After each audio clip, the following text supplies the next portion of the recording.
पूर्ण बात है, मैं उसी पर सीधा आ रहा हूं। सुशील पंडित जी, मैं आता हूं बाद में। इन्होंने कहा कि वो दोनों चीजें अलग अलग चलेंगी, लेकिन दोनों के बीच में कहीं ना कहीं संबंध जरूर है। एक तरफ हत्याएं हैं, एक तरफ अपराध है, एक तरफ आतंक है, दूसरी तरफ बातचीत का क्या सिलसिला जुड़ेगा, और क्या जो ये बातचीत हो रही है उसको उसमें वो एक हिस्सा कहीं दूर से आके जुड़ जाएगा पाकिस्तान का भी, ये जैसा मोहित जी कह रहे हैं। और इसमें कह रहे हैं कि कोई नई बात नहीं है, आप तो बात कर ही रहे हैं, तो इस पर भी बात कर लीजिए, उनसे बात कर लीजिए। अपराजिता, क्या कोई स्टैंड फर्क है अब? अपराजिता सारंगी। आप सबको मेरा नमस्कार। इस वक्त आदरणीय प्रधानमंत्री जी 8 दलों के 14 नेताओं के साथ बातचीत कर रहे हैं और उन्होंने सबको यहाँ आने का, दिल्ली आने का, बातचीत करने का न्योता दिया। मुझे लगता है कि इससे उनकी सकारात्मक मनोवृत्ति झलकती है। सरकार ने हाथ बढ़ाया, सबका साथ, सबका विकास और सबका विश्वास हमारा मूल मंत्र है, और उसी मूल मंत्र को मद्देनजर रखते हुए आज हम सबसे विचार विमर्श करना चाहते हैं। देखिए, जिसने जो भी वक्तव्य दिया, जिसने जो भी मंतव्य दिया, हम सारे मंतव्यों का, वक्तव्यों का सम्मान करते हुए और बहुत सारी बातों को नजरअंदाज समझते हुए आज सबको बुलाया है, और हम चाहते हैं कि सारी समस्याओं का समाधान अपराजिता सारंगी जी, अपराजिता सारंगी जी, अपराजिता सारंगी जी, अपराजिता सारंगी जी, मैं बीच में मैं माफी चाहता हूं, मैंने रोका आपको। किन बातों का स्वागत है और किन बातों को आप छोड़ रही हैं, ये जानना चाहते हैं। जरूरी लोगों को बिल्कुल क्लियर मैसेज हो कि आपने किन बातों पे बहुत ध्यान दिया और किन बातों को माना कि ये बिल्कुल बेकार की बात है, इनको छोड़ देना चाहिए, उससे मैसेज क्लियर हो जाएगा। अपराजिता सारंगी। देखिए, मैं लोकसभा की सांसद हूं। 5 अगस्त 2019 लोकसभा में क्या हुआ था मुझे पता है, और बहुत विचार विमर्श के बाद, तर्क वितर्क के बाद आर्टिकल 370 और आर्टिकल 35A को हटाया गया था।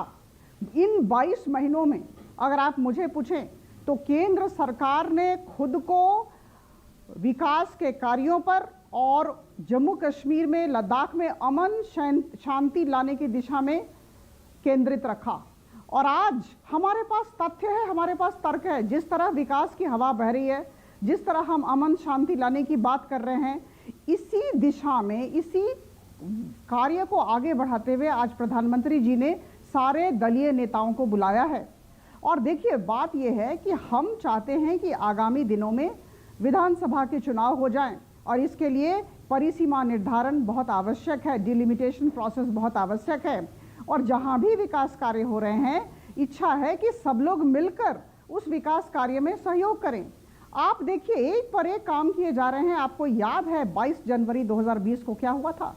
करीबन 80,068 करोड़ रुपए का विकास पैकेज दिया गया था जम्मू कश्मीर को, और उसके बाद 890 केंद्रीय कानून आज के दिन जम्मू कश्मीर में लागू हैं। ये कोई कम बड़ी बात नहीं है, आप इसे याद रखें।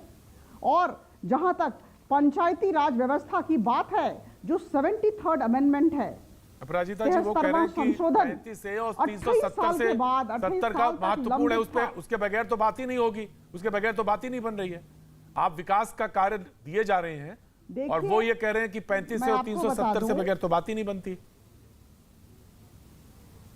हम सबकी बात सुनेंगे, लेकिन कुछ बातें ऐसी हैं जिसका निर्धारण हो चुका है, जिस पर निर्णय हो चुका है, और जिसे भारत की संसद ने निर्णय लेकर जिस पर एक मुहर लगा दिया है। तो मुझे लगता है कि आर्टिकल 370 के बारे में जितनी भी बातचीत होगी, आर्टिकल 35A के रेस्टोरेशन की दिशा में जितनी भी बात होगी, उसे तो मानने का सवाल ही नहीं है। मोहित भान कुछ आप कहना, मोहित भान आपको कुछ कहना चाहती हूं विकास को लेकर, वो मुझे जरूर बोलने का मौका दें। राइट, मोहित भान कुछ कहना चाह रहे हैं, फिर मैं तस्लीम साहब आपके पास आ रहा हूं। मोहित भान जी जोड़िए। जी, आप कुछ कहना चाह रहे थे?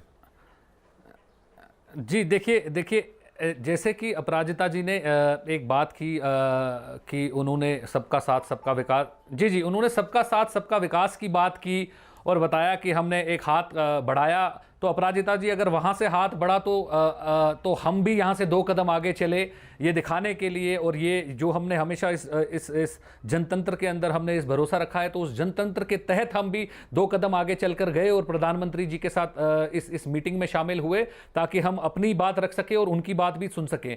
बाकी रही बात, आप कह रहे हैं कि 370 और 35A संसद में पास हो गया है और इसके बाद इसका कुछ नहीं हो सकता है, तो मैं सिर्फ आपका ध्यान एक छोटी सी चीज की तरफ केंद्रित करना चाहूंगा कि अभी हमारे देश के अंदर सुप्रीम कोर्ट नाम का एक इंस्टीट्यूशन है जो बड़ा विजिबल है और बड़ा काम भी करते हैं, और सुप्रीम कोर्ट ने जो याचिका दायर की है उसको मेंटेनेबल माना है और ये सब जुडिस है। तो अगर आप ये कहते हैं कि इसको कोई भी नहीं बदल सकता है, तो इसका मतलब आप सुप्रीम कोर्ट की अवमानना कर रहे हैं। आप सुप्रीम कोर्ट को मानते ही नहीं है कि सुप्रीम कोर्ट कुछ भी नहीं है, चाहे जो मर्जी हो जाए, यहां कुछ भी बदलने वाला नहीं है। तो मेरी आपसे हाथ जोड़ के निवेदन है कि आप सुप्रीम कोर्ट की अभी इतनी जल्दी बेइज्जती ना करें, सुप्रीम कोर्ट को खारिज ना कर दें। ये अभी भी वहां पे मेंटेनेबल है, वहां पे अभी इसके ऊपर ट्रायल शुरू होने वाला है, तो हम देखेंगे वहां पे क्या होगा, वहां पे क्या नतीजा निकल कर आएगा, उसके बाद आप उसके ऊपर कोई वक्तव्य दें तो वो अच्छा रहेगा। लेकिन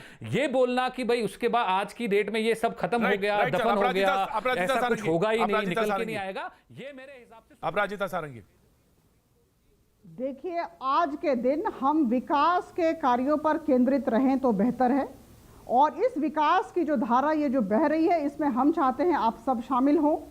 और हमें याद रखना चाहिए कि आज के दिन विकास के कार्यों पे तो हम केंद्रित हैं ही, विकास की बात नहीं। आप बोल रहे हैं कि 73वां अमेंडमेंट लागू किया गया, इसको कोई ताकत वापस नहीं ला सकती है। 3650 सरपंच है वहां, 33,000 पंच है वहां, और आप सब जानते हैं वहां पर आयुष्मान भारत आ गया है जो नहीं था पहले। आप सब जानते हैं इस बात को, 50,000 फैमिली को सुरक्षा कवच मिल चुका है, वहां पॉक्सो लागू हो चुका है। अपराजिता जी, आप मानते हैं सुप्रीम कोर्ट में ये केस मेंटेनेबल है? लोगों को संरक्षण नहीं मिलता था, अब केंद्रीय नीति कानून के अनुसार वहां के SC/ST बंधुगण को आरक्षण मिल चुका है। इसे भी आप याद रखें। ऐतिहासिक समस्याओं का समाधान हम एक पर एक करके कर रहे हैं और जरूर करेंगे। अभी बोला 373 कोई ताकत वापस नहीं ला सकती, समय लगेगा। और मैं आपको बता दूं की बात की तो आपने तो आप विकास की बात करें, आप आगे बढ़ेंगे या पीछे जाएंगे? खाता लेकर बैठ गए, आप आगे बढ़ेंगे या पीछे जाएंगे? हमें आगे बढ़ना है, मैं बताता हूं, आगे ले जाना है। अपराजिता जी, मैं समझ गया।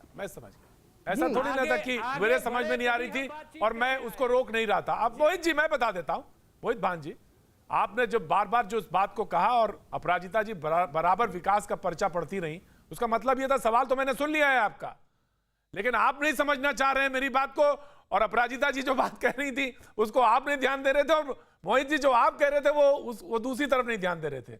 बात तो सबने समझ ली, लेकिन सवाल यह है मोहित जी, इतनी ही तो बात है कि आप आना चाहते हैं मुख्य धारा में या नहीं, या मुख्य जब हिस्सा बने तो उस हिस्से की तरह रहना चाहते हैं या नहीं, यही बात तो थी, इतना ही बात थी।